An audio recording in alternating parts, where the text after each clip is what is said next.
gabar yar oo waxaa jirtay 12 years jirto aabeed bas driver waayo waxay degan tahay Dainila meel u dhow oo xer ka soo jirta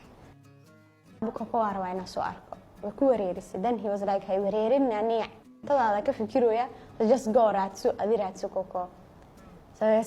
way soo lugeysay literally because TikTok waxay ka aragtay wallahi koko meesha si deganta so way soo libisatay way soo lugeysay luga Dainila ugu soo baxday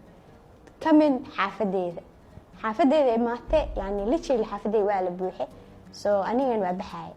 by that time so waxa dhahay abay waa buuxaya ii soo laabo she's like 3 days aku soo laabanay anymore ma soo laaban kari today haday arki weysid bas I'm done we always gabadhi so I told hooyaday gabadhan easy high oo soo laabana